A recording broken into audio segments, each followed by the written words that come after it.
অনেক আলেমের নাম এখন পাল্টিয়ে দিয়েছে তেতুল হুজুর। এই নাম কি আলেমদের ছিল? তেতুল হুজুর এ শব্দ কোন মেধা থেকে এসেছে আপনি টের পাচ্ছেন? ছোটখাটো মাথা থেকে এটা আসে না। কওমি মাদ্রাসাগুলোকে বিষ বৃক্ষ বলে এরা নাম দিয়েছে। যেখান থেকে সেখান থেকে এই শব্দগুলো বের হয় না, এ বের হওয়ার অনেক বড় বড় মাথা কাজ করছে।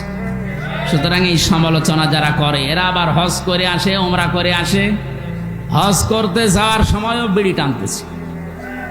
আমি সাবধান করছি আপনারা সমালোচনা বন্ধ করেন, নাই তো মুসলমান দাবি করার পরও নাম যদিও আপনার মুসলমানের, আপনি কিন্তু সাকারে যাবেন জাহান্নামে।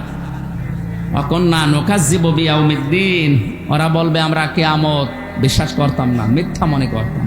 হাত্তা আতানাল ইয়াকিন, হঠাৎ করে আমাদের কাছে মরণ চলে এসেছে। এই জন্য সমালোচনা বন্ধ হওয়া দরকার, বিশেষ করে আলেমদের। আজ তো যত দোষ সব আলেমদের। আমার নামে যে দোষ দিয়ে 3টা বছর ফাঁসির কন্ডেম ছেলে আপনি বিনা কারণে আটকে রাখলেন, কিয়ামতে আপনি কি জবাব দেবেন? এই নিচ থেকে উপর পর্যন্ত যারা জড়িত ছিল টপ টু বটন কেউ মাপ পাবেন যদি আমি মাফ না করি। কারণ এটা আমার হক, এটা হক কল্যাণ, এটা হক কল এবাদ, আমার হক।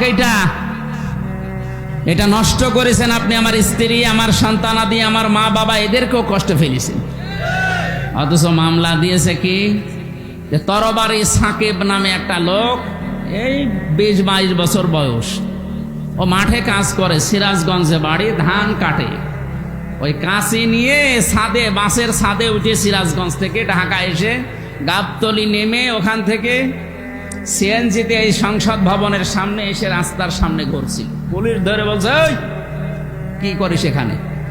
যে সংসদ ভেঙে ফেলবো। সংসদ ভেঙে ফেলবো মানে কি দিয়ে? এই যে কাঁচি, ওইটার নাম দিয়েছে তরবারি। তুই এই কাঁচি দিয়ে বা তরবারি দিয়ে সংসদ ভেঙে ফেলবি, তুই এই পালি কোথায়?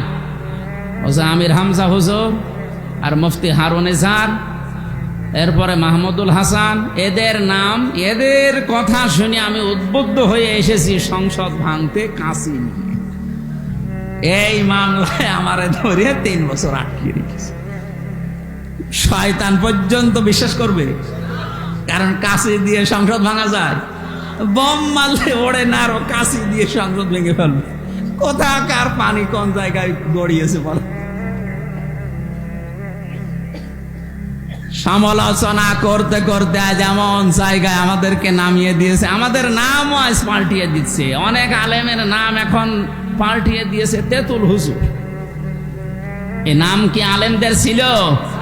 তেতুল হুজুর এ শব্দ কোন মেধা থেকে এসেছে আপনি টের পাচ্ছেন? ছোটখাটো মাথা থেকে এটা আসে না। কওমি মাদ্রাসাগুলোকে বিষ বৃক্ষ বলে এরা নাম দিয়েছে। যেখান থেকে সেখান থেকে এই শব্দগুলো বের হয় না, এ বের হওয়ার অনেক বড় বড় মাথা কাজ করছে। সুতরাং এই সমালোচনা যারা করে এরা আবার হজ করে আসে, ওমরা করে আসে, হজ করতে যাওয়ার সময়ও বিড়ি টানতেছে। আমি সাবধান করছি আপনারা সমালোচনা বন্ধ করেন, নাই তো মুসলমান দাবি করার পরও নাম যদিও আপনার মুসলমানের, আপনি কিন্তু সাকারে যাবেন জাহান্নামে।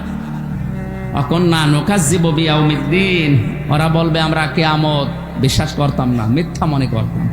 হাত্তা আতানাল ইয়াকিন, হঠাৎ করে আমাদের কাছে মরণ চলে এসেছে।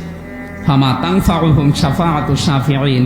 এখানে 4 প্রকার মানুষের নাম আমরা পেলাম। মুসলমান দাবি করেও যারা নামাজ পড়ে না, দারিদ্র্যমুক্ত সমাজের জন্য যারা কাজ করে না, যারা সমালোচনা করে সমালোচনাকারীদের সাথে মিলেমিশে, আর যারা কিয়ামতে জবাব দিতে হবে এটা যারা বিশ্বাস করে না, এই মানুষগুলোর জন্য যদি কেউ সুপারিশও করে কাজে লাগছে না, কিয়ামত পর্যন্ত লাগবেও না। তানফাউ মোজারে, এখানে হোম জমির বহু বচন আছে।